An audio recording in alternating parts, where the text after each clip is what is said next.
बिस्मिल्लाहिर्रहमानिर्रहीम। अस्सलाम वालेकुम dear student, here I am professor Sagir Ahmad और आप लोग देख रहे हैं प्रोफेसर सगीर ज़ूलॉजी चैनल। और तमाम स्टूडेंट को फर्स्ट ईयर बायोलॉजी क्लासरूम में वेलकम। वो स्टूडेंट आज न्यू जुड़े हुए हैं, एंड तक लेक्चर को देखिएगा ताकि आपको मुकम्मल लेक्चर क्या है समझ में आ सके। इस चैनल को आप लोग सब्सक्राइब करें, लाइक करें, शेयर करें ताकि हर आने वाला लेक्चर फर्स्ट आप तक पहुंच सकें। तो डियर स्टूडेंट, आज हम न्यू टॉपिक डिस्कस करेंगे जिसमें 5 किंगडम क्लासिफिकेशन सिस्टम। अच्छा, ये टॉपिक आगे चैप्टर नंबर 5 में मज़ीद हम डिटेल से पढ़ेंगे। जस्ट टू यहाँ पर एक शॉर्ट क्वेश्चन आता है, उस हवाले से हम इसको डिस्कस कर रहे हैं। 5 किंगडम क्लासिफिकेशन सिस्टम का अगर हम बैकग्राउंड देखें तो सबसे पहले क्लासिफिकेशन अरिस्टोटल ने की सिंपल बेसिस पर कि एक जैसे ऑर्गेनिज़म यानी एनिमल्स को एक ग्रुप में रख दिया और प्लांट्स को एक ग्रुप में रख दिया। इस तरीके से क्लासिफिकेशन चलती रही। लेकिन बाद में फादर ऑफ द टैक्सोनोमिस्ट कॉरलस लीनियस ने बाकायदा ऑर्गेनिज़म को उनके कैरेक्टर्स की बुनियाद पर 2 मेजर ग्रुप में डिवाइड कर दिया और 2 किंगडम बना दिए। एक किंगडम एनिमेलिया और दूसरा किंगडम प्लांटी। ये कहलाती है 2 किंगडम क्लासिफिकेशन सिस्टम। लेकिन जैसे जैसे वक्त गुज़रता गया, टैक्सोनॉमी के अंदर चेंजेस आती गई, कैरेक्टर्स ऑर्गेनिज़म के एक दूसरे से चेंज नज़र में आए, तो फिर 3 किंगडम क्लासिफिकेशन सिस्टम की बुनियाद डाली। उसके बाद 4 किंगडम क्लासिफिकेशन की सिस्टम की बुनियाद डाली। 6 किंगडम क्लासिफिकेशन सिस्टम है। बहरहाल जो सबसे अथेंटिक है वो है हमारे पास 5 किंगडम क्लासिफिकेशन सिस्टम, जो कि आपके सिलेबस में इंक्लूड की गई। आइए लेक्चर की तरफ चलते हैं। 5 kingdom classification system. 5 kingdom classification system first proposed by Robert Whittaker in 1969। यानी कि सबसे पहले 5 किंगडम क्लासिफिकेशन की जो बुनियाद डाली वो अमेरिकन टैक्सोनोमिस्ट हैं रॉबर्ट वाइटेकर इन 1969 में। उन्होंने लिविंग ऑर्गेनिज़म को 5 किंगडम में डिवाइड कर दिया and living organism classified into 5 kingdom. अब वो कौन से 5 किंगडम हैं? नंबर 1 किंगडम मोनेरा, जिसे प्रोकैरियोटी भी कहते हैं। किंगडम प्रोटिस्टा, जिसे यूनिसेलुलर यूकैरियोटी भी कहते हैं, और इसका एक और नाम भी है प्रोटोक्टिस्टा।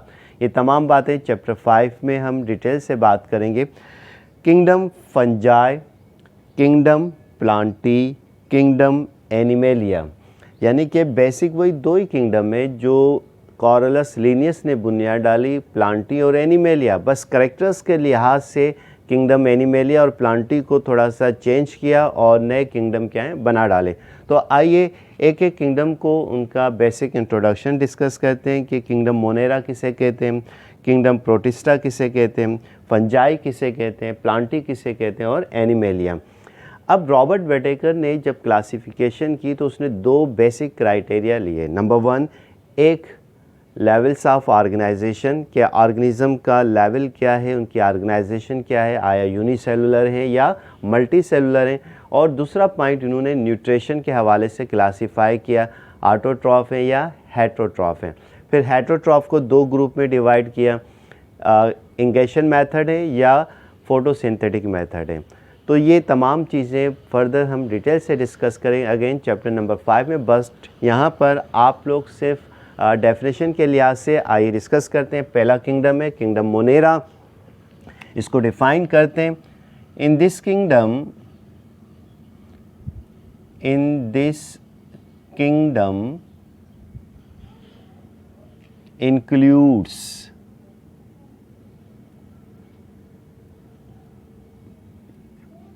माइक्रोस्कोपिक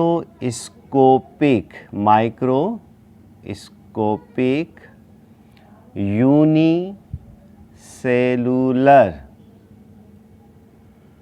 प्रोकैरियोट्स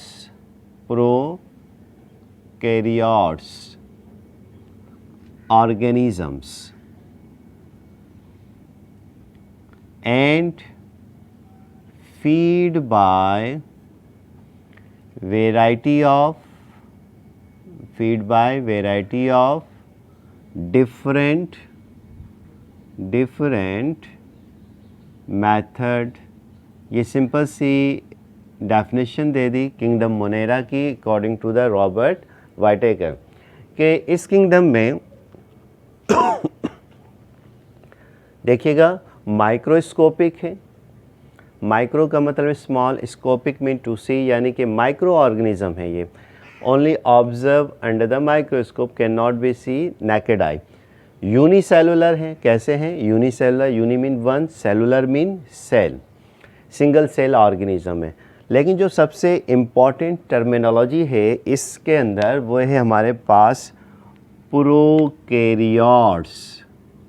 ठीक है, तो ये तीन टर्मिनोलॉजी यूज़ की, माइक्रोस्कोपिक, यूनिसेलुलर और prokaryotes organism, and feed by variety of different method, और अपनी ग़िज़ा मुख्तलिफ मेथड के ज़रिए क्या करते हैं? हासिल करते हैं। तो उसे हम क्या कहते हैं? मोनेरा कहते हैं। अब इस ग्रुप में दो मेजर, यानी कि इस किंगडम में दो मेजर ग्रुप्स शामिल हैं। एक है हमारे पास बैक्टीरिया और दूसरा है हमारे पास cyanobacteria. Bacteria and cyanobacteria, these are includes in kingdom Monera. इसमें जो सबसे इम्पॉर्टेंट टर्मिनोलॉजी है इसको आप लोग समझिएगा कि प्रोकैरियोट्स का क्या मतलब है। तो prokaryotes basically combination of two Greek words, pro, first is pro and second karyotes. Pro mean first या प्रीमेटिव, फर्स्ट कह लें या प्रीमेटिव कह लें। कैरियोट्स कैरियॉन से लिया गया है, विच मीन्स दैट न्यूक्लियस, यानी कि first nucleus, primitive nucleus, false nucleus, incipient nucleus. यानी कि अगर आपसे कोई पूछे कि प्रोकैरियोट्स को किस तरीके से डिफ़ाइन करते हैं, तो डियर स्टूडेंट आइए पहले डेफिनेशन लिख लेते हैं, उसके बाद फिर थोड़ा सा डिस्कस करते हैं। प्रोकैरियोट्स बहुत सिंपल सी डेफिनेशन है कि दोज ऑर्गेनिजम्स, जनरल डेफिनेशन लिख रहे हैं, those organisms their nucleus can not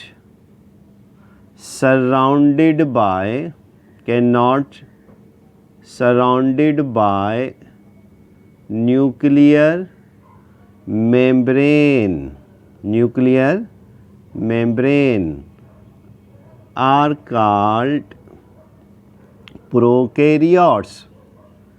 क्या कहलाते हैं? प्रोकैरियोट्स। क्या मतलब कि ऐसे ऑर्गेनिज्म जिनके न्यूक्लियस के गिर्द न्यूक्लियर मेम्ब्रेन क्या हो? एब्सेंट हो, क्या कहलाते हैं? प्रोकैरियोट्स कहलाते हैं। फॉर एग्जांपल जैसे आपने छोटी क्लासेस में बैक्टीरिया को देखा होगा, ठीक है ना, ये हमारे पास बैक्टीरिया है सिंपल, ये इसका क्या है? डीएनए है। क्या कहलाता है? डीएनए। और आपने अम्यूबा को भी देखा होगा, सिंपल सी एग्जांपल ले रहे हैं, ये हमारे पास अम्यूबा है और ये अम्यूबा का क्या कहलाता है? न्यूक्लियस कहलाते हैं। अब इस न्यूक्लियस के गिर्द देखिएगा कि मेम्ब्रेन मौजूद है, ठीक है। इस मेम्ब्रेन को हम क्या कहते हैं? Nuclear membrane. बहुत सिंपल सी बात है। लेकिन उसके अगेंस्ट आप इस बैक्टीरिया को देखें कि इसका सिर्फ क्या है? डीएनए मौजूद है और इस डीएनए के गिर्द किसी भी किस्म की मेम्ब्रेन मौजूद नहीं है। तो अगर मेम्ब्रेन मौजूद नहीं है, न्यूक्लियर मेम्ब्रेन, तो ऐसे ऑर्गेनिजम्स क्या कहलाते हैं? प्रोकैरियोट्स कहलाते हैं। वही डेफिनेशन हमने लिख दी कि those organism their nucleus can not be surrounded by nuclear membrane are called prokaryotes. तो इसकी बेस्ट एग्जांपल हमारे पास क्या है? बैक्टीरिया और साइनोबैक्टीरिया है।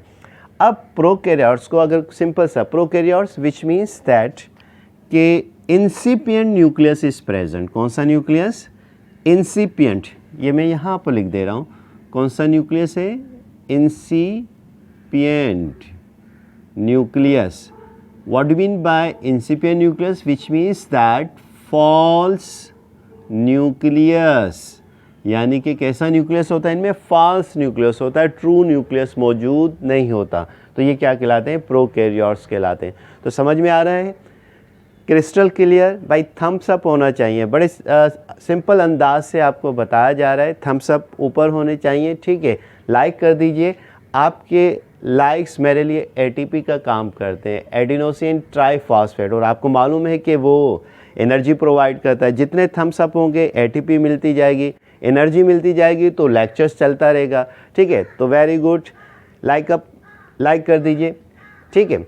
इसका शूट ले लीजिए, फिर आगे चल के सेकंड हम डिस्कस करते हैं किंगडम प्रोटिस्टा के, what you mean by protista. Screen shoot ले लीजिएगा स्टूडेंट।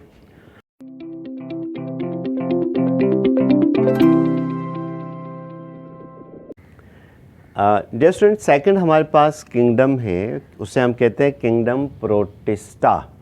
आइए किंगडम प्रोटिस्टा को डिस्कस करते हैं। Kingdom protista, in this kingdom includes microscopic unicellular eukaryotes organisms and feed by variety of different method। यानी कि बड़ा सिंपल सी डेफिनेशन, एक टर्मिनोलॉजी की वजह से पूरा किंगडम क्या हो गया, चेंज हो गया। माइक्रोस्कोपिक होते हैं, अंडर ऑब्जर्व माइक्रोस्कोप, यूनिसेलुलर हैं, यूजुअली कैसे हैं, सिंगल सेल हैं। लेकिन जो सबसे इम्पॉर्टेंट पॉइंट है वो क्या है, यूकैरियोट्स के, what do mean by eukaryotes. ये बहुत इम्पॉर्टेंट टर्मिनोलॉजी है, जिसकी वजह से ये क्या कहलाए, प्रोटिस्टा या प्रोटोक्टिस्टा कहलाए। अब इसमें जो एग्जाम्पल आती है वो है हमारे पास फाइलम प्रोटोजोआ। ये बड़ा इम्पॉर्टेंट पॉइंट है कि पूरा फाइलम जो कि ओल्ड क्लासिफिकेशन में किंगडम एनिमेलिया के साथ था, इस क्लासिफिकेशन में उसका एक पूरा किंगडम बना दिया और उसका नाम क्या रख दिया, किंगडम प्रोटिस्टा। और बेस्ट एग्जांपल क्या है, प्रोटोजोन्स, फाइलम प्रोटोजोआ। इसमें जो यूज़ की गई है टर्मिनोलॉजी वो क्या है, यूकैरियोट्स है। तो आइए डियर स्टूडेंट यूकैरियोट्स को समझते हैं। Eukaryotes basically combination of two Greek word, first is eu and second karyotes. Eu mean true, actual, और कैरियोट्स किससे निकला है, कैरियन से लिया गया है, जिसकी मीनिंग है न्यूक्लियस, यानी कि ट्रू न्यूक्लियस। अब ट्रू न्यूक्लियस से क्या मुराद है, विच मीन्स दैट कि nucleus surrounded by nuclear membrane, यानी ऐसे ऑर्गेनिज्म जिनके न्यूक्लियस के गिर्द न्यूक्लियर मेम्ब्रेन पाई जाती है, उन्हें आप क्या कहते हैं, यूकैरियोट्स। क्लियर हो रही बात, क्रिस्टल क्लियर। वो स्टूडेंट जो आज ज्वाइन किया है, यस, चैनल को सब्सक्राइब कर लें, थम्स अप कर दीजिए और बेल आइकन को हिट कर दीजिए ताकि तमाम इन्फॉर्मेशन आपको पहुंच सके। What do mean by eukaryotes, आइए इसको डिफाइन करते हैं कि दोज ऑर्गेनिजम्स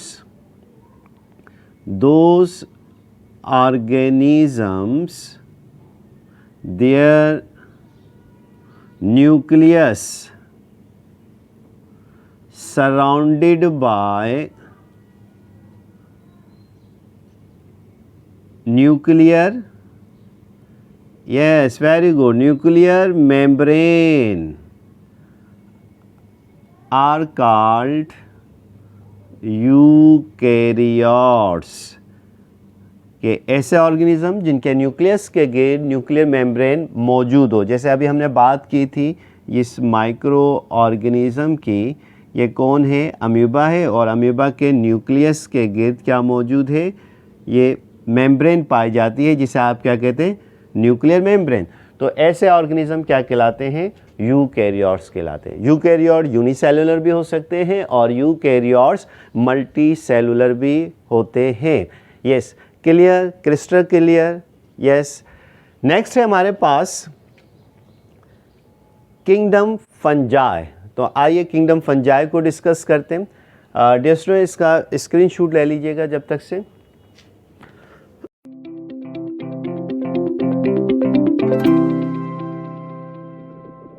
थर्ड किंगडम है dear student, kingdom fungi. In this kingdom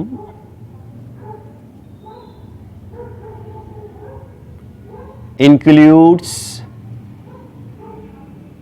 multicellular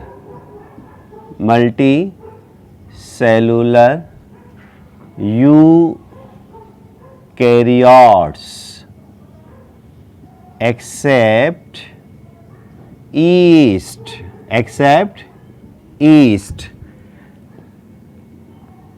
non-chlorophylus,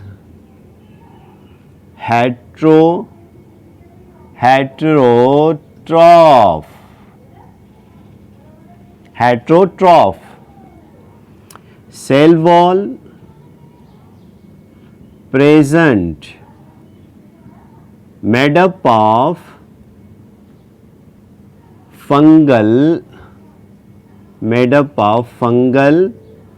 cellulose, जिसे काइटिन कहते हैं। क्या कहलाता है? काइटिन कहलाता है, फंगल सेलुलोज।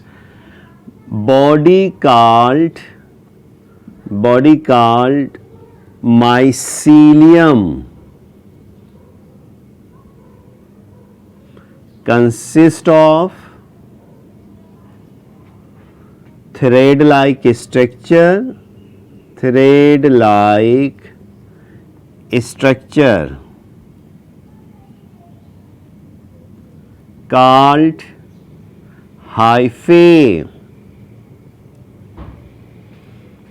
sinusotic,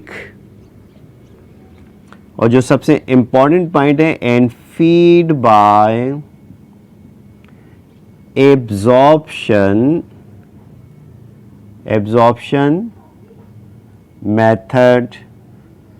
तो ये हमारे पास क्या कहलाते हैं? किंगडम फंजाई कहलाते हैं। बहुत सिंपल सी डियर स्टूडेंट, आसानी से किंगडम फंजाई को डिफाइन किया है according to the Robert Whittaker. क्या कहते हैं कि इस किंगडम में मल्टी सेलुलर यूकैरियोट्स हैं। Multi cellular body consist of many cell, लेकिन एक एक्सेप्शनल केस है ईस्ट। ये अक्सर क्या आता है कि एमसीक्यूज में आता है कि वो कौन सा फंगस है जो कि यूनिसेलुलर है, ईस्ट। तो एक्सेप्शन है non chlorophyllous. What do mean by non chlorophyllous? जैसे नाम से जाहिर है, नन का मतलब है एब्सेंट, क्लोरोफाइलस, क्लोरोफिल इनके सेल में क्या होता है? एब्सेंट होता है। अब अंडरस्टूड है, जब क्लोरोफिल एब्सेंट होगा तो कैसे होंगे? हेटेरोट्रॉफ होंगे। और प्रीवियस लेक्चर में इसको भी डिफाइन किया था, हेटेरोट्रॉफ के ऐसे ऑर्गेनिज्म जो अपनी फूड खुद प्रिपेयर नहीं कर सकते क्या कहलाते हैं? हेटेरोट्रॉफ कहलाते हैं। सेल वॉल प्रेजेंट है लेकिन made up of fungal cellulose, यानी कि वो ट्रू सेलुलोस की बनी हुई नहीं है, ठीक है। और किसकी बनी हुई है? काइटिन। काइटिन क्या है? ये पॉलीसैकेराइड और का कॉम्बिनेशन है, कुछ प्रोटीन के मॉलिक्यूल भी शामिल हैं। बॉडी को हम क्या कहते हैं? माइसीलियम, यानी कि बॉडी जो है माइसीलियम कहलाती है और consist of thread like structure called hyphae, यानी कि एक मास है जिसमें बेशुमार ये से समझे कि धागे हैं इंटरवॉविन, और एक थ्रेड को निकालने तो उस एक थ्रेड को क्या कहते हैं? हाइफा कहते हैं। यानी बॉडी जो है हाइफे पर मुश्तमिल है। माइसीलियम ऐसी बॉडी को भी कहते हैं जिसमें ना रूट हो, ना स्टेम हो और ना लीफ पाए जाए, सॉरी, ठीक है। तो ये ऐसी बॉडी क्या कहलाती है? माइसीलियम कहलाती है। सिनोसाइटिक कंडीशन है, तो यूजुअली हाइफे कैसे हैं? Coenocytic. What do mean bye coenocytic? Coenocytic का मतलब होता है मल्टी न्यूक्लिएटेड।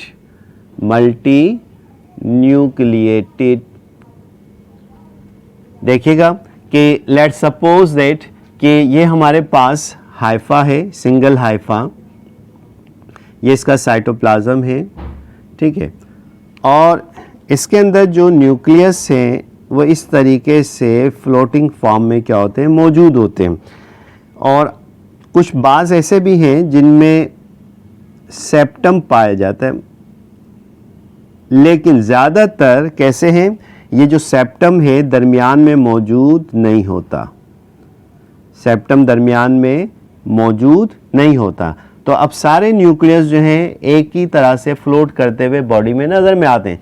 तो इसलिए इस कंडीशन का नाम क्या रख दिया? Coenocytic, which means that multi nucleated, यानी कि सेप्टम क्या है? एब्सेंट है। सेप्टम क्या है? एब्सेंट है। तो ये मेन जो है हमारे पास क्या है, टर्मिनोलॉजी है। And feed bye absorption method, और अपनी फूड जो है वो एब्जॉर्ब करके क्या करते हैं, हासिल करते हैं। ये ख़ास बात है, यानी कि इंगेस्ट नहीं कर रहे, किस तरीके से फूड हासिल कर रहे हैं, एब्जॉर्प्शन मेथड। बेस्ट एग्जांपल हमारे पास क्या है, Rhizopus, Mucor, etcetera, so and so. आपने अक्सर ब्रेड पर देखा होगा फंगस ग्रो कर जाती है इस तरीके से, ब्राउनिश कलर की, ठीक है। और फिर उसमें से फाइन थ्रेड लाइक स्ट्रक्चर्स निकलते हैं। In fine thread like structures को हम क्या कहते हैं, राइजोइड्स कहते हैं, जिसकी मदद से वो ऑर्गेनिक मटेरियल क्या करते हैं, एब्जॉर्ब करते हैं। तो फूड कैसे करते हैं, एब्जॉर्प्शन मेथड। जैसे जैसे वक्त गुजरता है कुछ हाइफे इरेक्ट हो जाते हैं, जिनके टिप के ऊपर क्या हो जाते हैं, सैक लाइक स्ट्रक्चर, स्पोरेंजियम, जिसमें स्पोर्स डेवलप होते हैं, और इस तरीके से इनकी रिप्रोडक्शन क्या है, चलती रहती। तो ये हमारे पास क्या है, फंगस है, जो कि अपनी फूड एब्जॉर्प्शन मेथड के ज़रिए क्या कर रहे हैं, हासिल करें। तो ये तमाम terminology clear, crystal clear, yes, ठीक है, समझ में आ गया होगा, दिमाग के कपाट खुल गए होंगे कि कितने एक एक स्टेप करके आपको बड़ी मेहनत से ये पढ़ाया जा रहा है। तो डियर स्टूडेंट, नेक्स्ट वीडियो में हम मज़ीद 2 किंगडम को डिस्कस करेंगे, किंगडम प्लांटी और किंगडम एनिमेलिया को डिस्कस करेंगे। तो उम्मीद है कि ये टॉपिक लेक्चर समझ में आ गया होगा, ठीक है। नेक्स्ट लेक्चर में नेक्स्ट वीडियो के साथ हाजिर होंगे। तब तक के लिए अपने सर प्रोफेसर सगीर अहमद को इजाज़त दीजिए। खुश रहें, खुश रहने की आदत बनाएं। अल्लाह हाफिज़।